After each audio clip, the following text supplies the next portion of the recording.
I mean, I know they had a trade that went through. They got Drew Holiday. They didn't get Bogdanovich, but it just shows you that they're trying to get better at all costs. And if I had this on the table, there's no way I wouldn't take this. Look at that, 228. What about you, Vince Carter? He's right. Like, I mean, he's in the position. I mean, that's a lot of money, man. Like, point blank. But and I know he wants to win. And I think Milwaukee is showing that they're trying to do everything they can to bring in stars and some pieces to strengthen their team. I think Drew Holiday is a great asset and a great piece to him. Two-way player, tough guy, and I know things fell through with Bogey Bogdanovich, but this is a great start in the right direction to lure him back. Well, Amin Al-Hassan popping in with us as well right now. And look, I have never been in the position of having to accept or turn down $230 million, so I can't say for sure what I would do. But considering he could get the exact same amount of money next year, I mean, next offseason, considering that we have seen even players, if they get a significant injury like Kevin Durant tearing his Achilles and Brooklyn signing him to that max deal anyway, right out of the gate, knowing that he couldn't play for them for a year. So knowing that that kind of situation, that insurance is out there if you get hurt, why would you sign this deal? Is that security, just you take it while you got it? Yeah, I mean, I think you talk about the security. Again, it's one thing to say Durant got the money anyway, but we also know that Durant's game is injury-proof in the sense that his height, his length, his shooting can allow him to kind of overcome an Achilles injury in a way that Giannis could not, because his game is so heavily based on athleticism and explosion. But I'm with you, Rachel. If the money's the same from the Bucks now or next summer, why not wait till next summer and then give yourself real options? And the thing is, when you throw up that graphic of what he could get from other teams versus what he could get with the Bucks, it fails to recognize that he probably wouldn't sign a 4-year deal. He'd probably sign a 2+1, opt out when he hits the 10-year mark, and then sign a new deal then with a higher slice of a bigger pie. And that's the big thing there, is that it's not quite 145 versus 230 or 228. It's a little bit more than that that he could get otherwise. And so you want to see if what the Bucks have done are these moves cosmetic? Are they moves that are going to move the needle, or are they just names that we got in here and we end up not being that much better than what we were before? Let me tell y'all something. Well, Paul, what do you think of this lineup? No, listen to this. No, listen.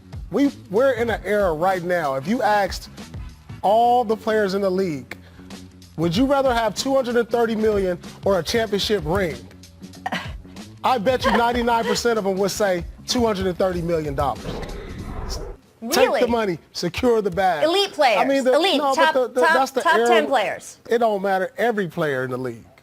Every player in the league. You ask them right now. The money is so great now. Especially at that number 230. It's too great right now. Let's just be honest. The number has right. gotten too great. You know, when me and Vince played, our max was like 70, 80, which was a great number. But 230, come on, man. Give me 230, and y'all can have that. But Paul, if the money's waiting for you either way, what's the rush? Like you said, his game is not injury-proof. He breaks a leg, tears an Achilles. His game might not recover because he don't have the skill set that Durant has. Come on, we all know that. Just the honest truth right there. Y'all wanted it, you got it. Well, look, I'm operating in a world where, again, you talk to me or Amin, whose max salary never hit $70 million, Paul Pierce just saying. $230 million is an insane number, but I'm also living in a world where I just saw James Harden turn down a 2-year, $103 million extension. So I'm seeing guys, because, you know, James basically has made about $300 million by the time this current contract he's on is going to be over, and saying, okay, I care a little bit more about winning. Anthony Davis had the chance to make more money with the Pelicans and still asked out to go to LA because he said, look, I do have a lot of money already in career earnings.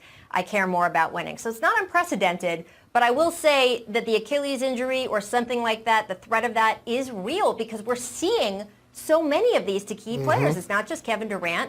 We learned yesterday, guys, about Klay Thompson, right? Go ahead.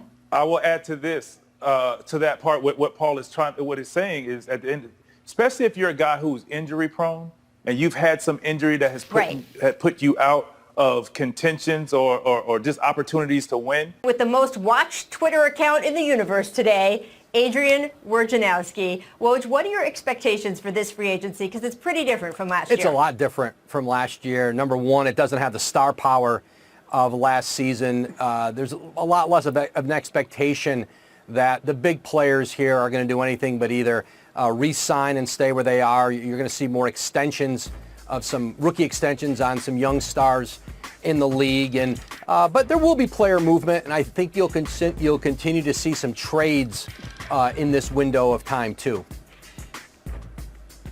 For sure. Look, it's been one of the craziest off-season weeks we've seen in a long time because of the condensed schedule. And the defending champions have a key player where there's not a ton of mystery about whether he'll stay with the team or not, but where and when and how is all up for grabs. So Anthony Davis, eligible to sign that extension. What is the latest with the negotiations between him and the defending champion LA Lakers? Well, there's not going to be a rush. There's not going to be a quick Anthony Davis agreement, I'm told. At least probably not until well into next week, I was told, past Thanksgiving. Davis, wow. Listen, he's returning to the Lakers. It's going to be a question of what the deal looks like. He's got a few different options in terms of the structure, how long he's going to go. He can do like a 2+1, 3-year deal with an option after 2. That lines him up with LeBron James. They could be on the same be on the same trajectory at that point. So that's what he's going to talk to the Lakers about, he and Rich Paul, his agent, into the next week. I know Rich Paul will talk to Rob Pelinka tonight. He's got KCP, who's also a free agent there. But you saw LeBron James do this in Cleveland when he was on those 1-year deals, and you knew he was going back. Some of them extended several weeks, a few weeks. I don't know if ADs will go that long, right. But there's just going to be a window of time here before he decides or firmly commits to whatever contract structure they finally land on. The other big sort of idea we're going to be talking about today and looking for is how these free agents or moves or trades are going to fit in with teams that they don't know what they're getting this coming year in terms of fans in the stands, revenue coming in. There's question marks about how much room there is available. Not a lot of teams have huge, gallons of cap space the way we've seen in some other years. How is that going to affect guys like Fred VanVleet or Serge Ibaka, who aren't those big, huge names like Kawhi Leonard last year, but who have won rings and could be a key ingredient to add to a championship mix on another team? I think Fred VanVleet is very likely to return to Toronto. Maybe it hurts him in his negotiations as to what number he can get to with the Raptors on his extension versus if there were a lot of teams with cap space and he had a lot of, maybe some more viable options out there. But I think VanVleet returns to Toronto. But I think two of Toronto's free agents, Serge Ibaka, Marcus Gasol, very much up in the air where they play. Those are two players who a lot of teams around the league want to talk to here in the next